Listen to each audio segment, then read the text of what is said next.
Au petit matin à Salé, c'est un décor de désolation qui se dresse sous le regard stupéfait des habitants du quartier ML.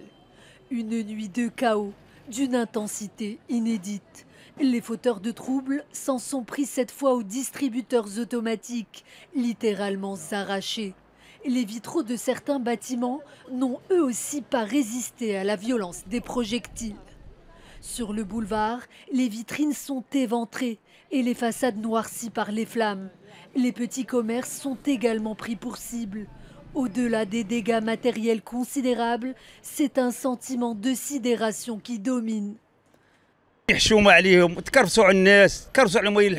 quartier s'est réveillé dévasté et cela fait vraiment mal au cœur.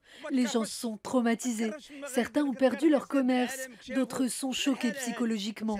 Ces fauteurs de troubles donnent une mauvaise image du Maroc et cela porte préjudice à tout le monde.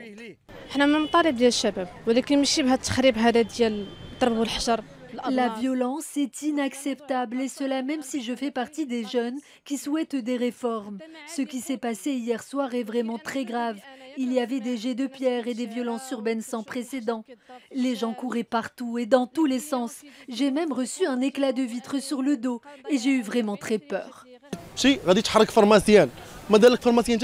ne comprends pas comment on peut en arriver là, à saccager et brûler des pharmacies et des bâtiments publics. Rien ne peut excuser un tel déferlement de violence. Il faut vraiment que cela cesse. Du côté de Qléa, même son de cloche, les forces de l'ordre, déployées en nombre, ont tenté de contenir les débordements jusqu'à tard dans la nuit. Mais les stigmates sont nombreux. Vitres brisées, débris calcinés et tentatives d'intrusion heureusement contenues au centre de la gendarmerie royale. Jamais la localité n'a connu un tel déferlement de violence. Je suis de celles qui souhaitent des réformes au niveau de l'éducation et de la santé. Mais il faut que cela se fasse dans le respect des autres et des institutions. Cela me fait vraiment de la peine de voir ces actes de vandalisme et toute cette agressivité. Je suis affligée face à toutes ces violences urbaines qui ne servent aucune cause. Il faut réclamer ses droits de manière pacifiste et non en détruisant et en saccageant tout sur son passage.